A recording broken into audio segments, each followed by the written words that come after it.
Ladies and gentlemen, boys and girls, Batman is next.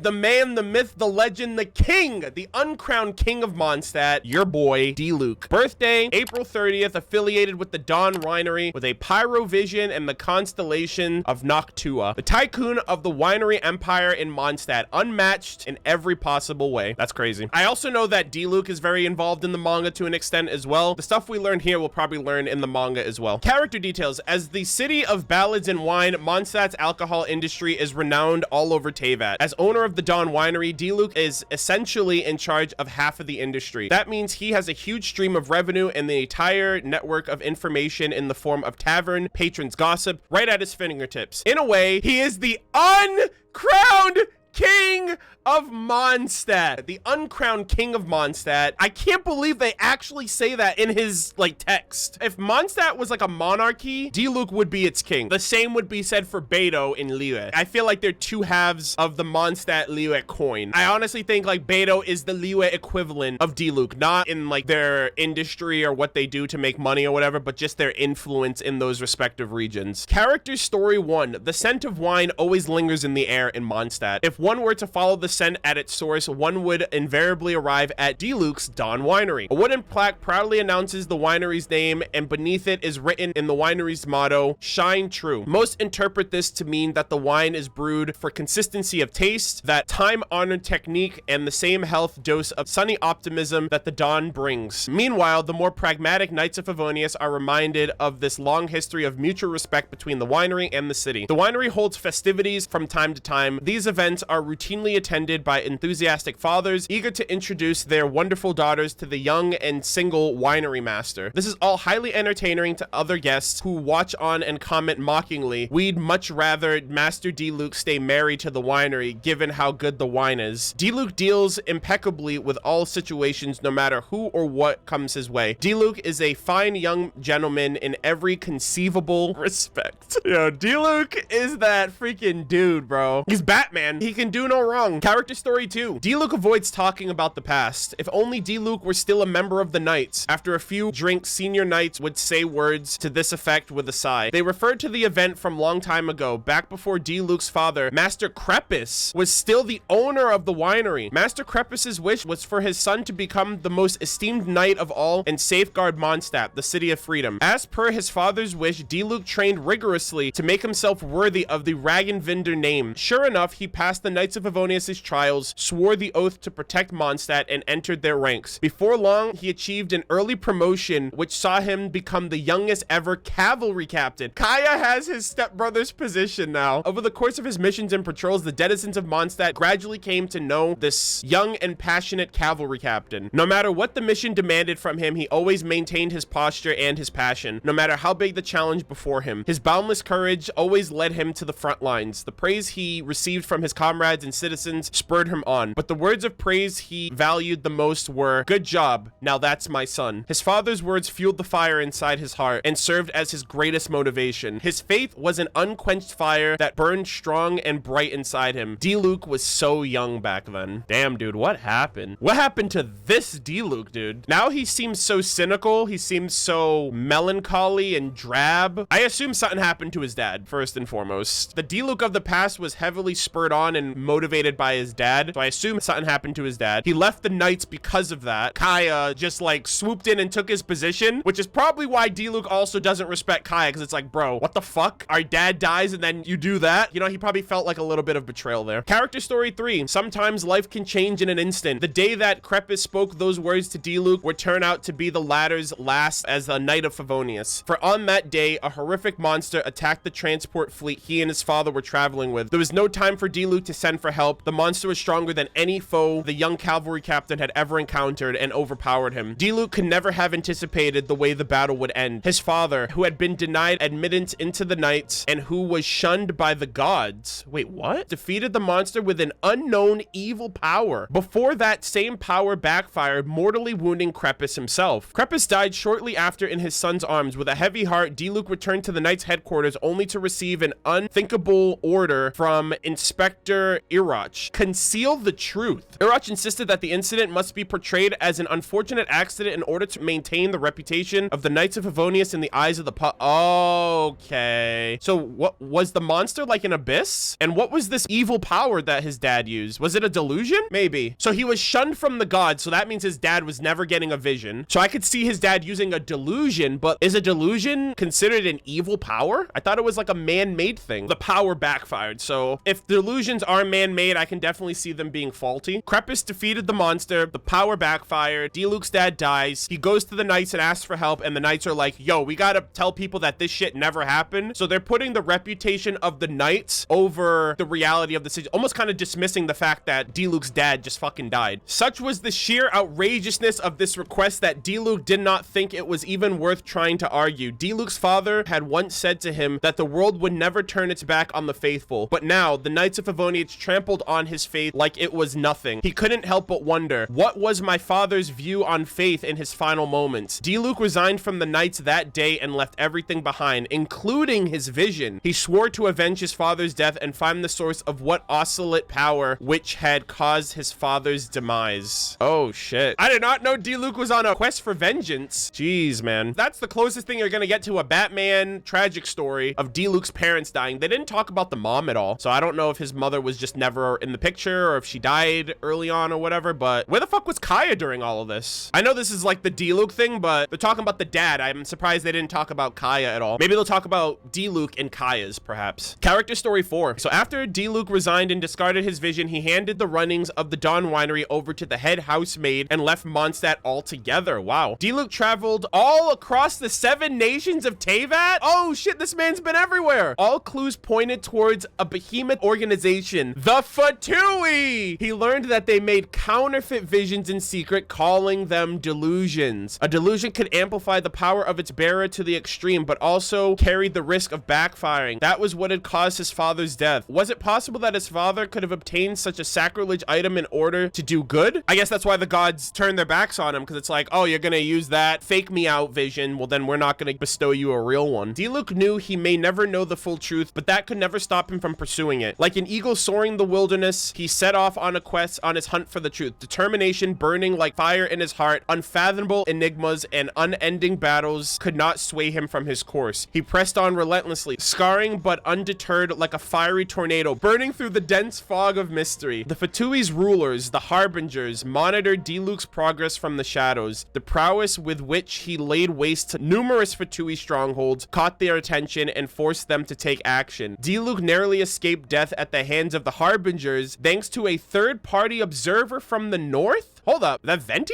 Who was part of a vast underground intelligence network. Okay, probably not. The observer claimed to have been watching DILUC for some time and approved of his methods. After his close encounter with death, DILUC took a long, hard look at his past and the anger he had harbored for so long. Acknowledging his shortcomings, he decided to join the underground intelligence network. Just like when he first joined the Knights of Favonius, DILUC committed himself fully to this work. His talent and skills saw him rise steadily through the ranks into the upper echelons of the network. The network was made up of volunteers, and many of its members had willingly given up their prior positions and reputations to join. Dude, what the hell? This is like some freaking Akatsuki shit, dude. Some had even abandoned their names. Could working with these new comrades finally restore the faith he had once clung to? The faith that had been all but destroyed in the events surrounding his father's death. Bro, what the fuck is going on? This is kind of cool. This man went to all 7 nations, so he's been to Sumeru, he's been to Natlin, he's been to Snezhnaya, he's been to Fontaine. He got into a tussle with some of the Harbingers. Ah, dude, I kind of want to see DILUC interact with one of them again to see if they reference this. I mean, I know Lady Signora was in Mondstadt, but DILUC wasn't really around after that, like after they saved Dvalin. Woo! This shit's kind of cool. This shit's popping off. Character story 5. Shine True. The background to this model was hotly contested, but to DILUC, it was one simple, clear meaning. Evil cannot be unpunished. Never settle for mediocrity. Never forget that the dawn will one day come. DILUC's solitary sojourn lasted for 3 years. 4 years in, DILUC had returned to Mondstadt and had taken over the head of the family winery, now a young man. In the space of these 4 years, Irach had been purged from the Knights of Favonius after being shown to be a traitor, while Master Varka had left on an expedition, leaving Master Jean to assume the role. Fuck Irach, dude. What the fuck? No wonder he wanted to cover up your dad's death. What a scumbag. The return of Dawn Winery's master should have been a momentous occasion for Mondstadt, but strangely, it went completely unnoticed. The reason? Mondstadt citizens were far too busy pondering of the mysterious case of the unknown guardian of Mondstadt. The Darknight hero? Is that what they're talking about? All that was known was that there was an anonymous guardian that had smelt of burning, would follow in his wake, and had a flash of red flames would reveal his silhouette, but for a moment in the darkness of the night. Wow, so this man was already protecting Mondstadt from behind the scenes before he came back. The bodies of monsters that had been plaguing Mondstadt for an age now lay dead in the wilderness. Mondstadt's most wanted thieves suddenly appeared bound and gagged, hanging by their feet at the Statue Plaza. All the knights of Favonius were dispatched to reckon once and for all with the abyss mages behind countless crimes of the city, but they arrived only to discover that he had long since been killed. Aided by wine-fueled conversations, words of the mysterious guardian spread swiftly, and he came to be known as the Darknight hero. In public, DILUC appeared to hold this hero in contempt, his face curling up in disgust every time the name was uttered. Elzir of the Mondstadt Wine Guild was one of the selected few who was in the know, and once inquired DILUC about it. Was his disapproval of the Darknight hero just an act, intended to throw the knights off his trail and protect his anonymity? But DILUC simply frowned once more and curtly replied, "It's just a stupid name."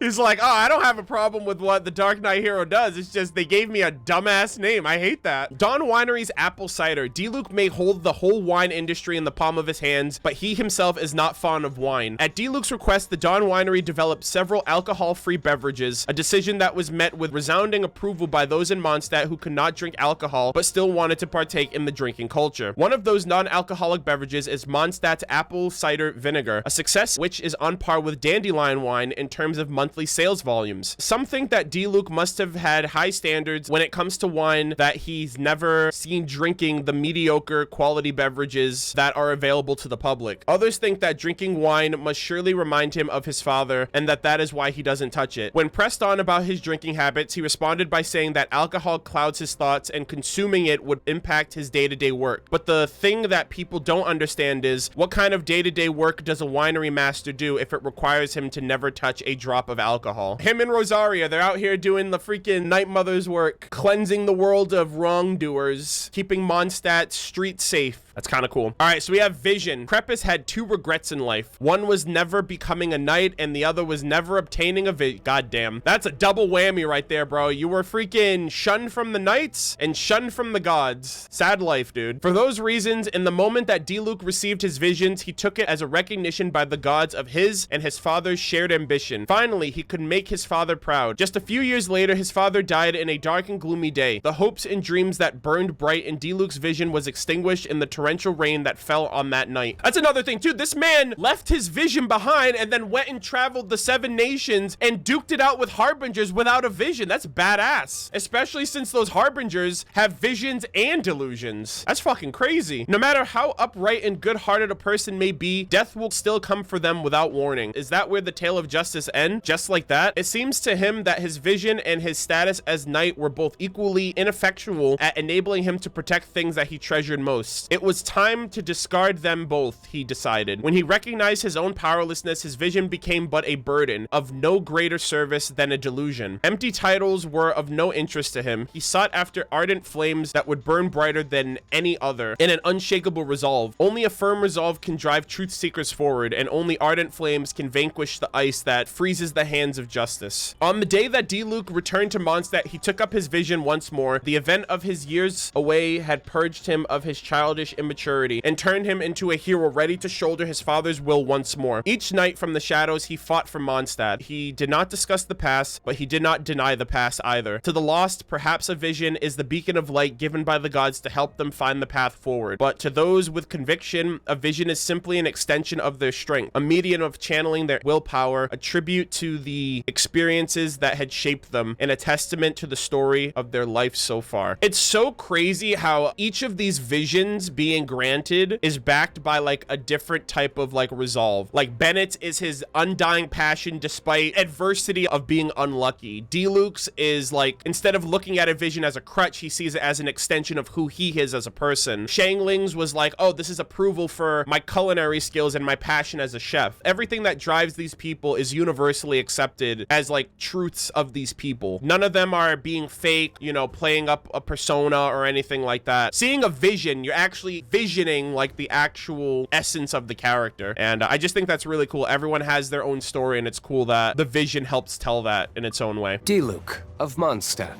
Not interested in idle chit-chat. If you have things you want to get done, let me know. Okay, straight to the point. Guess we can rest a bit.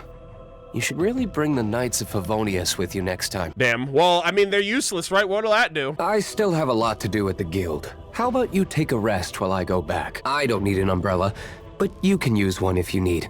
You just want to mope in the rain? Rain. If only it could cleanse the corrupt souls of this world. Listen, as long as you stick to your own path, it doesn't matter what Mother Nature throws at you. Some use the wind's whistling to drown out the sound of their crimes. Damn, that's heavy. No need for small talk. All that matters is that you were safe last night. Aw, I got a guardian angel looking after me. Would you like to try the secret menu? Yo, Pog? Night has fallen, all right? See you next time. I'll make sure you leave safely. Damn, dude, if someone looked into that, they'd be like, wait, how would DILUC make sure I'm safe at night? Unless he's the Darknight hero. The legend of the Darknight hero. An interesting rumor. Just say the word if you need anything. For reimbursements, ask Elzer. Elzer. You have already proven your determination. Well then, it is now time for you to witness my resolve. Good shit. Visions are a light in the sea of darkness that surrounds those who have lost their way. But for those who have faith, they are little more than badges of conviction. God, DILUC's so badass, man. Occasionally, I'll work the bar at Angel's Share. The tavern is known for being the center of information in Mondstadt. True. What? Why do you ask? It's an owl, quietly watching its prey from the darkness. Ooh. Waiting for the perfect moment to strike. Flawless. Damn, DILUC's a hawk by day and owl by night. For one of his idle animations, a hawk or something like comes down, perches itself on his arm, and then he sends it away. Is that like his pet or something? Like, I don't think anything has ever explained that in the game for me. Kaya? You can only trust half of what he says. At best. See? Even his own stepbrother doesn't trust Kaya. I don't know, he's pretty sus. I believe Lisa has the potential to become the most reliable of the knights. If she's willing. That's a big if right there. Trifling matters can become Jean's greatest enemy. Her unparalleled sense of responsibility is the sole reason why she still hasn't found her true calling. Yeah, she's always worrying about others, I guess. The land of Mondstadt, by the Animo Archon's grace, is bountiful. I see no need for the harvest forecasts of astrologers. Damn, Mona, you're useless, basically. Diona's attitude towards me is, how should I put it, rather rigid. I've yet to find the opportunity to speak with her properly. I'm not sure if it's an issue with my family line or... Oh? It's not? She simply despises alcohol? I never thought I'd come across another bartender like myself in Mondstadt. They both run alcohol businesses despite both of them disliking alcohol. I think Diona actually like hates it, despises it a little bit more than DILUC because she just thinks nothing good can come of it. And obviously her dad drinks a lot too, so it's probably like rooted in her childhood and stuff. So that's actually pretty interesting. Grandmaster Varka. While I understand his disposition, I can make no sense of his actions. What? I've said too much already. Uh-oh. I've long since left the Knights of Favonius. Forget I said anything. Damn. Talking shit about Varka? I don't know if I can accept that, DILUC. Varka's like a Giga Chad. I can't wait for him to come out. Ah, yes. I've heard about her. She has her own convictions. Eula. Her determination to liberate herself from the shackles of her clan is praiseworthy. But she's joined the Knights of Favonius. Imagine that. Imagine doing so good for yourself that you decide to join the Knights of Favonius. What a setback. You have business to attend to? Huh? Knights of Favonius? I have nothing to say about them. We have different views, is all. Mm-hmm. That's putting it lightly. It's been a long while since I played chess with anyone but my butler. Ooh. I just so happened to have a moment. Care to play around? I'd get wrecked in chess against DILUC, I think. Checkmate. Yep, there you go. Still, it's been a while since someone tested me this much. I literally saw it before it happened. Damn, GG. Not bad.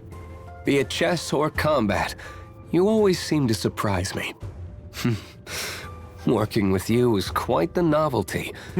So, I look forward to continuing to work with you, partner. Yo, we're business partners. I haven't gotten DILUC to Friendship 10 either, so I'm going to be using DILUC a bit more again. I used him throughout the entirety of the prologue arc of Mondstadt. The artwork in the manor? It's not mine. It's a collection that belonged to my late father. Oh, okay. The darkness that seethes with evil, full of demons that must be vanquished, will take more than a blade to be torn asunder. You want to know what's in my glass? It's grape juice. My drink of choice. Hey, grape drink. You love to see it. I don't like alcohol. It's just... I don't like how it feels in my mouth. Okay. Power is necessary if we are to meet our objectives. What lies in wait for us? I rarely stop to think about it. No matter what dares to stand in my way, I must press forward. Good shit. I've become stronger. Though it is still not enough, I will always face the darkness. For dawn to come, there must be those who dare to pierce the darkness with their light. That's straight up out of Kingdom Hearts, bro.